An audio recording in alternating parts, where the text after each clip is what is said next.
bien, non? Ça. Oui, balandi alinga la news awa toza na mobikisi oyo azalaki proche ya Pululu tomoni ba gage belé ba tourner na Pululu ba jugement dernier et tout mobikisi au venti na Pululu moi mingi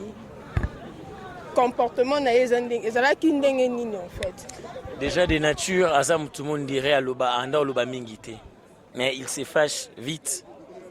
quand il y a mécontentement et l'eau oui par rapport à donc.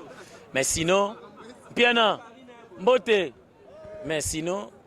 azam tout le monde boye gentil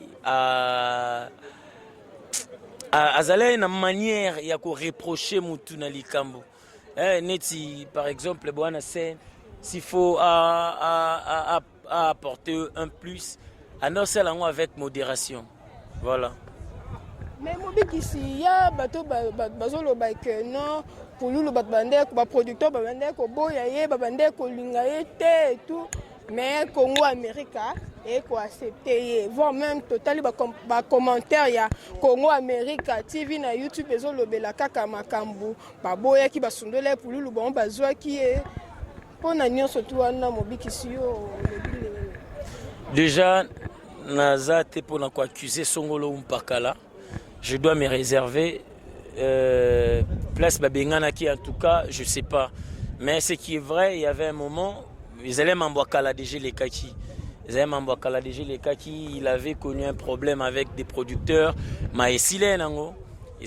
prévenu na basuka au moni na ba Congo America au moni na ba Mobix TV na ba Grace TV donc na ba chaîne belé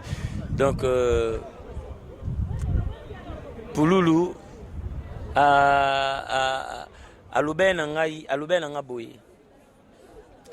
erreur oyo ngai na kometaki wana tango azalaki vivant là en 2019 erreur oyo nga kometaki ko commettre yango te parce que nzela oyo oleka nga leke wana déjà comprendre na leke wana oyo ezalaka bien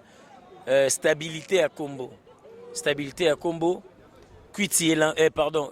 succès et langwisa ote pour kwiti nango okoko supporter ngote abimo il y avait un moment na zalaki donc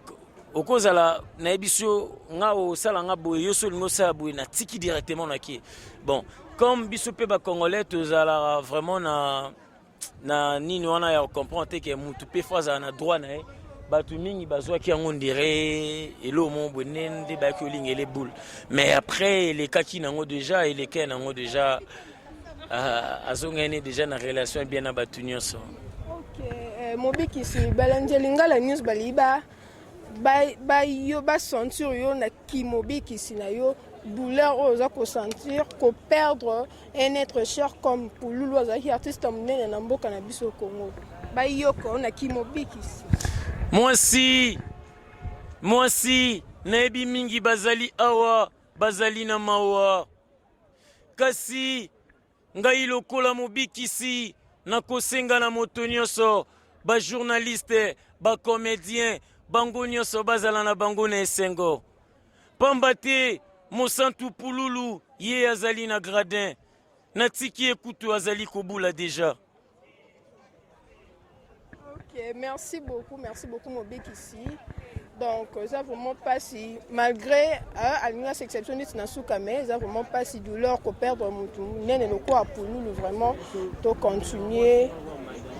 Merci beaucoup.